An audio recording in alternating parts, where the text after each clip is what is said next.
The royal blue-blood reptilian has decreed that he must watch and surveil every single thing you do. As King Charles, after coming back from America, came back and says that his country, his empire, his slaves shall proceed with the introduction of the National Identification System, which is essentially the slave system, a system that has been at play here and already implemented in some parts of the world in the most draconian, disastrous types of ways. But don't worry, Western elites and rulers are telling us, we're going to bring it here. And it's all for your safety and convenience. Yeah, right. This is an important topic to talk about.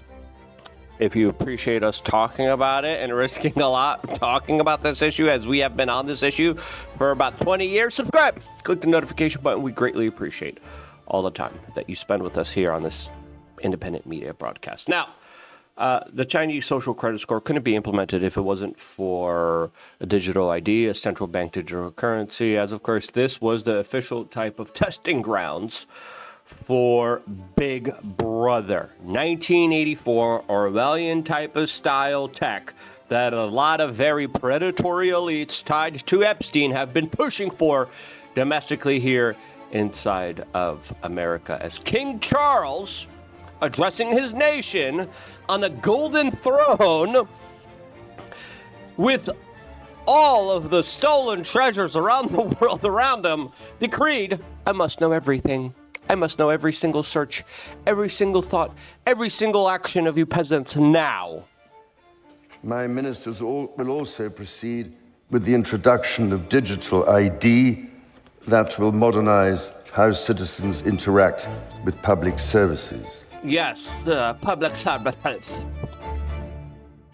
Get out of here, you inbred reptilian, is what some people would say. As this push here is something that the UK government has been trying to do for a long time. It was previously pushed back against because people are like, this is wild, this is crazy. Palantir was asked to come on in and be a part of it, and even Palantir was like, this is crazy. And they have secret contracts with the UK government. The UK government arrests thousands of people because of thoughts and expressions that dare offended someone.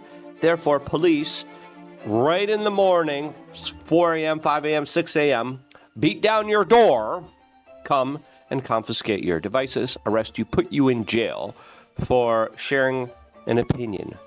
As individuals like Sean Strickland would probably be locked away for eternity in the United Kingdom because of all the offense and all the feelings that people decided that they wanted to be particularly butthurt about that particular day. Now, the UK also is a major kind of testing ground. It was the kind of first major surveillance state, and then China kind of took them up on this, as of course he also decreed that there will not be racism against only one specific group of people. And increasingly Now, again, I'm not a fan of racism. Like, okay, I get racist jokes. They're funny. Okay, cool. But like, if you like hate someone because of the way that they were born, you're a dummy. You're a dummy, right? Now, you can make jokes, but not in the UK, not in the United Kingdom. dangerous and volatile world threatens the United Kingdom, with the conflict in the Middle East only the most recent example. Every element of the nation's energy, defense, and economic security will be tested. My government will respond to this world with strength and aim to create a country that is fair for all. He's just like, reading. I don't even care. I don't know. I don't even want to sell this to you guys. I'm just going to tell you what's going to happen by decree. My ministers will take decisions to protect the energy, defense, and economic security of the United Kingdom for the long term. They will defend the British values of decency, tolerance, and respect for difference under our common flag. Tolerance. You better tolerate the new normal. You better tolerate your new enslavement. You don't. You speak out against it. We're going to treat you like those truckers in Canada and take away your bank account. And they can with national ID. And they will harness the potential of the pride felt across this country for its communities. My government will take urgent action to tackle anti-Semitism and ensure all communities feel safe. Yeah. Now, this is a very big controversial issue, especially in the United Kingdom, and ever so very growing Muslim population that they self-imported in there, as now a lot of British policymakers and media companies are running defense on this, saying, hey, this won't be mandatory, it won't be mandatory, it won't be mandatory. This is what the Sun allegedly is reporting, as of course it will be. They're just going to slowly implement it. Whitney Webb has been speaking out against this digital ID for as long as probably we have, as of course it all ties into Agenda 2030, central bank digital currencies, and a total system of control. She broke it down very eloquently here in this particular video. There's a coordinated global policy push for digital IDs as the new form of government-issued identification credentials. And they're essentially all based on your biometric data, which can be your fingerprints, your face, the iris of your eyeball. And the idea is essentially to collect all of that data and have it housed or have it tied directly to your digital ID, so your physical ID. And at first it'll be voluntary, and then it's going to be mandatory, and then you won't have a way out of it, just like those facial scanners, right? It's like, why the hell are we being facial scanned everywhere we go now? I didn't approve of this. I didn't want this. And it's like, oh no, it's voluntary, and then until it's not, right? Just like it came with a lot of other biometric type of readers. This is ever so dangerous, not just because of autocratic top-down governments that will, of course, use this for their own political power and will, especially now with AI predictive programming that even Kash Patel is talking about using and implementing at the FBI now, but also because there's a chance that the AI could become sentient. The AI could become independent.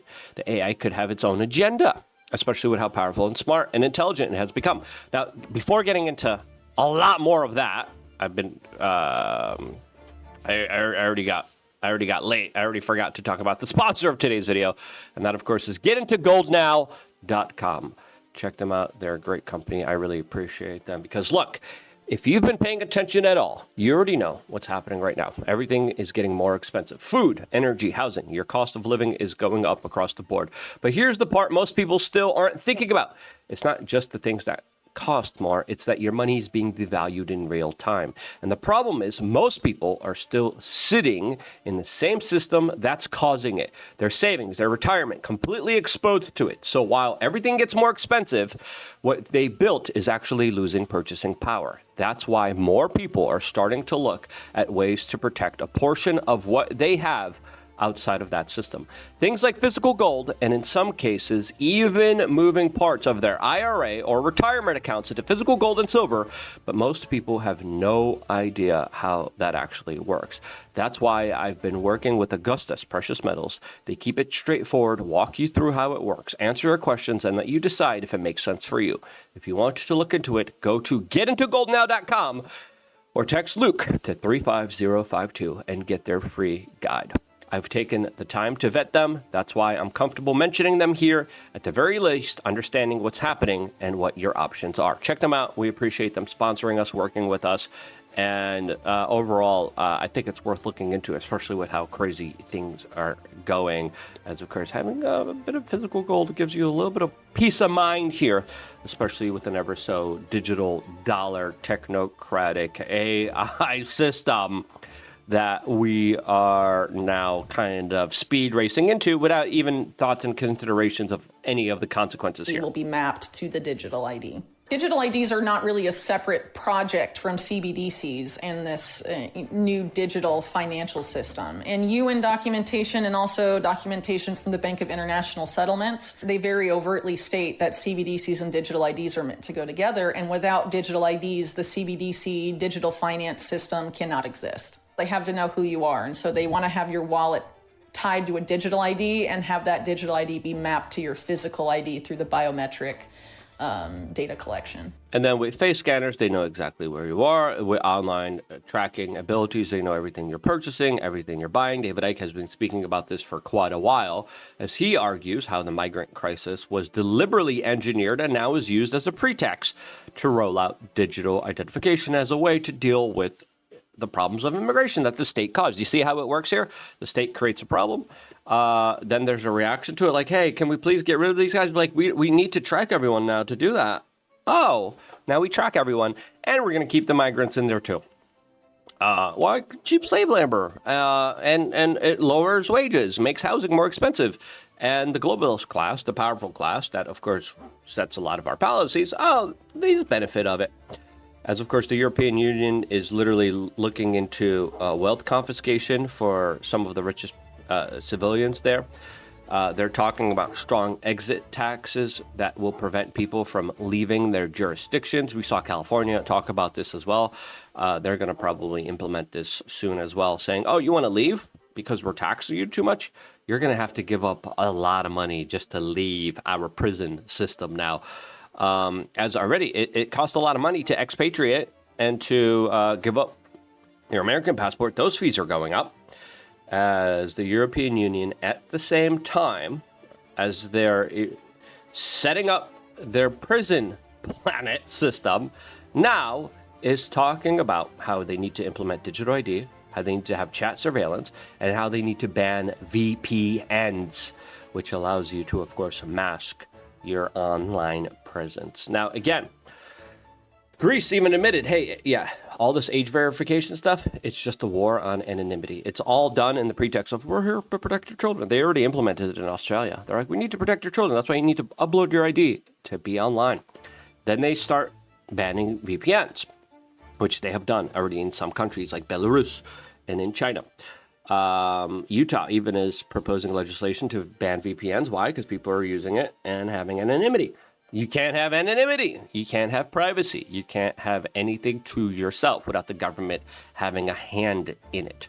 As, of course, age verification is a backdoor mass surveillance system. Yes, there's issues with children and social media, but that should be up to the parents to fix. They haven't been fixing it, but there should be a big national conversation about just giving kids cell phones, about giving kids access to the full computers. I think that's also absurd, and I think it's also leading to a lot of long-term consequences that deserves to have a full-on conversations. As in the UK right now, the London police recently won a court case that allows them to roll out this digital ID, social credit score type of system that does AI facial recognition scanning of everyone walking down the street. Good afternoon. This legal judgment is a significant and important victory for public safety. It confirms that the Met is right and acting lawfully to use the best modern technology to reduce crime and keep pace with the evolving threats that we face. Live facial recognition works, and it's one of the biggest breakthroughs for policing. They already implemented this stuff in New Orleans, by the way.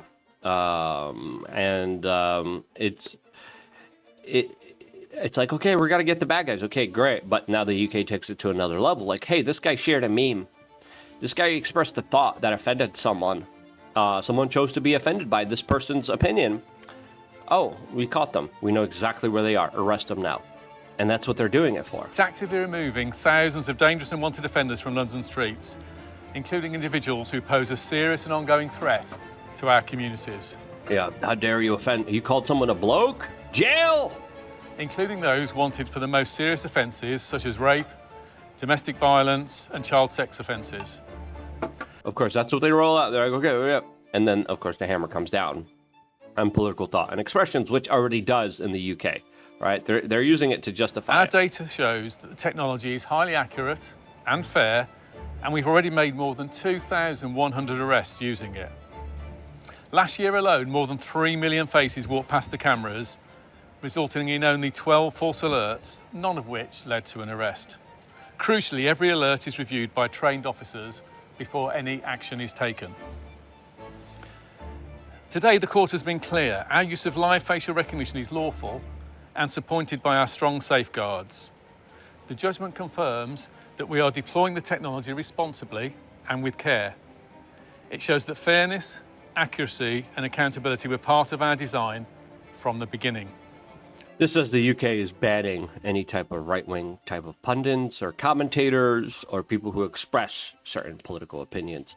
As right now, Republicans and Democrats are working together to try to ram through digital ID through federal law. Now, Trump already instituted national ID under Kristi Noem and the Department of Homeland Security, which was a huge overstep, which many presidents kept pushing it back and back and back and back, and now they're just implementing it. Now, this clip from Kash Patel kind of highlights where we're going as a society, as he just talked about how, AI stopped bad people. In the future, when the Democrats take this technology, AI is going to stop people from expressing thoughts and opinions. That's why we're giving them the resources. That's why we're bringing in things like AI. AI was never used at the FBI till we got there, literally. That's crazy. I'm using it everywhere. I'm using it in places. I don't think that's good. But now I get it. There's bad hombres out there. There's bad people out there.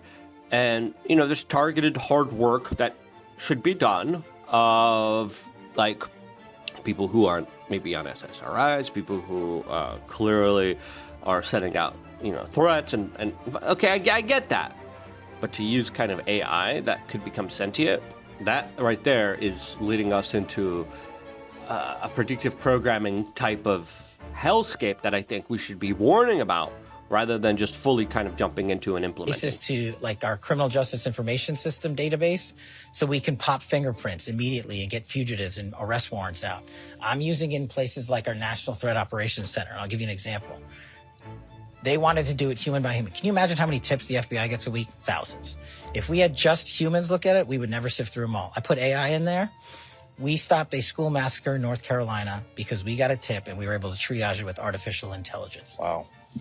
We stopped a school shooting in New York because we got a tip from our private sector partners who are building our AI infrastructure, because we were able to. I mean, just think about the old school movies like, Patriot Games and stuff. Remember, they get the fingerprint screens up and it's going and they'll say, we'll see you in a couple of days when we get a hit.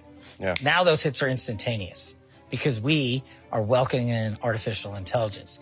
The former FBI rejected that notion because they knew that wasn't their focus. Their focus was on weaponization, not modernization. That's why we're now imagine what's going to happen when they weaponize an AI system that's already at play here, right? As this type of conversation about AI running the world, being more powerful, being more intelligent than human beings, and then just kind of creating their own type of initiatives, their own type of programs, is a reality that we're racing into, as of course governments also are really bad at hiding and keeping your information. As of course there's been a lot of hackers that hacked a lot of private databases. A lot of KYC websites always have their private information of their users leaked. And the more information that we're feeding to the systems, the more vulnerable we become, not only to bad hackers out there, but also to outside entities and systems that we're creating that are going to be far more intelligent than we are. And why are we doing all of this? In China, already with the central bank kind of digital currency, their digital identification system, their surveillance system, someone gets caught jaywalking, not wearing a helmet, police automatically take a photo of him. His digital wallet already has money taken out of it to give to the government, and boom, they take out a social credit score. That, of course, denies them certain abilities to live in society. All of this, as Donald Trump now is arriving in Beijing with Elon Musk, with a lot of members of his cabinet as well here. It'll be interesting to see what the two world dominating powers talk about, especially when it comes to AI, especially when it comes to some of the foreign conflicts that are being built and set up there. As of course, Bill Gates is one of the biggest proponents of this digital identification system. As of course, all of this being connected is super sus, especially since some of the biggest proponents of it believe that there's too many people in this world. Well, we believe having the ability to save and transact is something that should be universal, and a lot of forums have adopted that goal. We won't be able to do that with traditional systems. That is, the cost of bank branches and paperwork is just too high. But fortunately, starting with countries like Kenya, and more recently with a robust system in places like India, we see that you can have digital financial inclusion. India is a great example. They did a lot of their own technology which won't be possible for other countries. And so the role of the Gates Foundation as an advocate for those who don't have access today is to make sure there's technology and standards, including open source work that we're providing through the financial switch, which is called Mojaloop, and through the digital identity system, which is extremely valuable, not just for financial activities, but for health and voting and education, and that's called MOSIP. Yeah, total control. Yeah, we'll know everything about you. We'll know when you sharks too. So since there isn't going to be a one-size-fits-all solution, what is the role that you see the private sector playing in? It's always like, we're going to give inclusion, right? And you see the king make the same argument. We're going to be inclusive. We're going to force being it. able to collaborate with different governments to ensure that we move forward? Well, once you have the digital money system, then there's all sorts of services and applications that can be built on top of that, whether it's helping with health or education or agriculture, giving people visibility into their financial status, giving them advice, should they take a loan, should they buy insurance, what makes sense. The phone becomes a connection for low-cost interaction with those. Yeah, you'll have your phone. That will be your ID system that reports back everything to the government. Yeah, no thank you. If you agree, share this video. Get the word out there. A lot of this stuff is just absolutely ridiculous. Thank you again to our sponsor. Get into goldnow.com. Check them out.